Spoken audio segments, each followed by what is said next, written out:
ಲೇ ಮಗ, ಹೊಟ್ಟೆ ತುಂಬಾ ಹಸ್ತೈತೆ. ಏನೋ ಊಟ ಮಾಡೋಣಂದ್ರೆ ಏನೋ ದುಡ್ಡೇ ಇಲ್ಲ.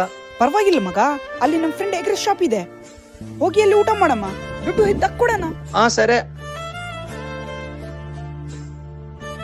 2 ಪ್ಲೇಟ್ ಎಗ್ ರೈಸ್ ಕೊಡಿ. 1 ನಿಮಿಷ ಕೊಟ್ಟೆ. ಅಣ್ಣ, ಇನ್ನೊಂದು ವಿಷಯ, ನಮ್ಮ ಹತ್ರ ಸದ್ಯಕ್ಕೆ ದುಡ್ಡಿಲ್ಲ, ನಾವು ದುಡ್ಡು ಆಮೇಲೆ ಕೊಡ್ತೀವಿ. ಇಲ್ಲ, ದುಡ್ಡು ಕೊಟ್ಟೆ ತಿನ್ಬೇಕು. ಅದೇನು, ನಾನು ನಿಮ್ಮನ್ನ ಫ್ರೆಂಡೇ ಅಲ್ಲ? ಹೌದೌದು, ನನಗ್ ಗೊತ್ತಿದೆ. ಹೌದೌದು, ನಮ್ಮ ಅಣ್ಣನೇ ಹೇಳಿದ್ದು, ಯಾರನ್ನ ನಿಮ್ ಫ್ರೆಂಡ್ಸ್ ಬರ್ಲಿ ದುಡ್ಡು ಕೊಟ್ಟೆ ತಿನ್ಬೇಕು ಅಂತ. ಲೇ, ಇನ್ನೂ ಹಾಫ್ ಅನ್ ಅವರ್ ಅಲ್ಲಿ ನನ್ನ ಇಂಟರ್ವ್ಯೂ ಇದೆ. ಆ ಇಂಟರ್ವ್ಯೂ ಅಲ್ಲಿ ನಾನು ಏನನ್ನ ಸೆಲೆಕ್ಟ್ ಆದ್ರೆ ನನ್ನ ಲೈಫ್ ಸೆಟ್ಟೆ. ಓ ಸೂಪರ್ ಲೇ ಮಗ, ಆಲ್ ದ ಬೆಸ್ಟ್.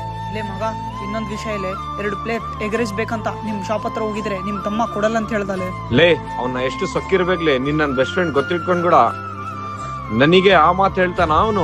ತಡೀಲೆ, ಅವನಿಗೆ ಮಾಡ್ತೀನಿ. ಹಲೋ, ಹಾ ಹೌದಾ, ಹಾ ಸರಿ ಇರು. ಲೇ, ಅಮ್ಮಗೆ ಹೊಟ್ಟೆ ನೋವು ಅಂತಲೇ ಅರ್ಜೆಂಟ್ ಆಗಿ ಹಾಸ್ಪಿಟಲ್ ಕರ್ಕೊಂಡು ಹೌದಾ? ಹೋಗ್ಬೇಕು. ಲೇ, ನಿನಗೆ ಇಂಟರ್ವ್ಯೂ ಕೂಡ ಟೈಮ್ ಆಗ್ತಿದೆ, ನೀನ್ ಇಂಟರ್ವ್ಯೂಗೆ ಹೋಗು, ನಾನು ನಿಮ್ಮ ಅಮ್ಮನ ಕರ್ಕೊಂಡು ಹಾಸ್ಪಿಟಲ್ ಹೋಗ್ತೀನಿ. ಲೇ ಮಗ, ಅದು ಲೇ ಮಚಾ, ಪರವಾಗಿಲ್ಲ ಲೇ, ನಿಮ್ಮಮ್ಮ ಅಂದ್ರೆ ನಮ್ಮಮ್ಮ ಅಲ್ವಾನಾ? ಸರಿ, ಬರ್ತೀನಿ. ಲೇ, ನಿನಗೆ ಮುಂದೆ ಹೇಳ್ತಿದ್ದೀನಿ, ಫ್ರೆಂಡ್ಸ್ ಅನ್ನ ಬರ್ಲಿ ಯಾರನ್ನ ಬರ್ಲಿ, ದುಡ್ಡು ಕೊಟ್ರೆ ಕೊಡು, ಇಲ್ಲಾಂದ್ರೆ ಕೊಡಬೇಡ. ಫ್ರೆಂಡ್ಶಿಪ್ ಇದ್ರೆ ಫ್ರೆಂಡ್ಶಿಪ್ ವರಿಗೆ, ಬಿಸ್ನೆಸ್ ವರಿಗೆ ಬರಬಾರ್ದು. ನಾನ್ ಮಾಡಿದ್ದು ಸರಿನಾ ತಪ್ಪ ಅಂತ ಕಮೆಂಟ್ ಮಾಡಿ. ಈ ವಿಡಿಯೋ ಇಷ್ಟ ಆದ್ರೆ ದಯವಿಟ್ಟು ಚಾನಲ್ನ ಸಬ್ಸ್ಕ್ರೈಬ್ ಮಾಡಿ.